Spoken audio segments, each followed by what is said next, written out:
America's North Woods border region.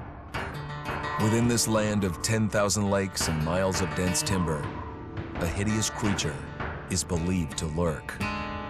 The North Woods is probably one of the last frontiers in America. There's still a lot of places in this area that hasn't been set foot by man. Monsters and mysteries exist here because it is remote. Up in the North Woods, winters are long.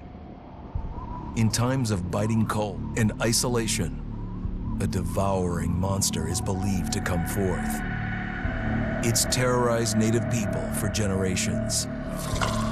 Growing up, I was told, like, don't go outside, the Wendigo will get you.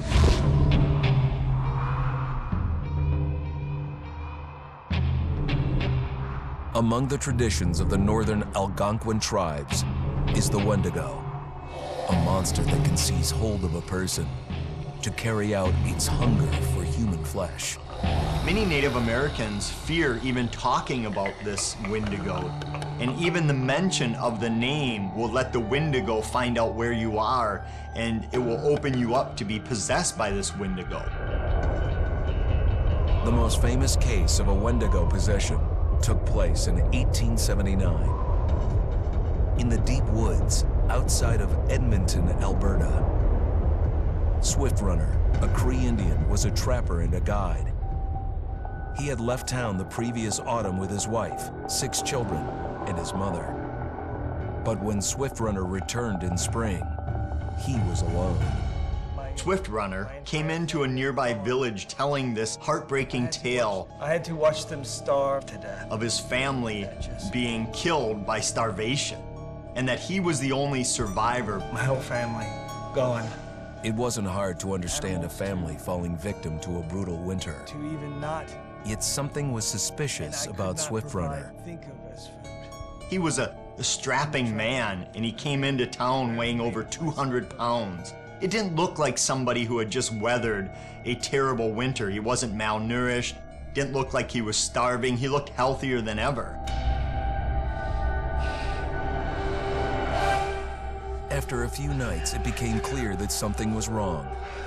He started having night terrors, screaming in his sleep. I am the Wendigo! Villagers alerted the police. Swift Runner actually guided them back to his winter cabin.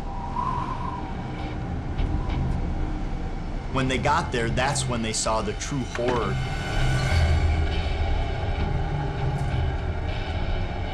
Human skulls were scattered around, many bones, some of which had been snapped in half, and the marrow inside had been drained.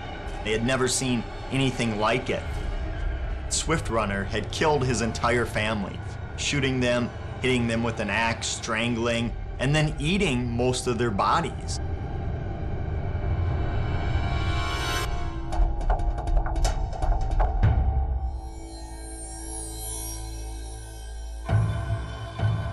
Right up until the moment the noose was on his neck, Swift Runner swore the evil spirit of the Wendigo had possessed him and twisted him into a cannibal killer. When he was on the gallows, Swift Runner himself said, "I am no longer a man.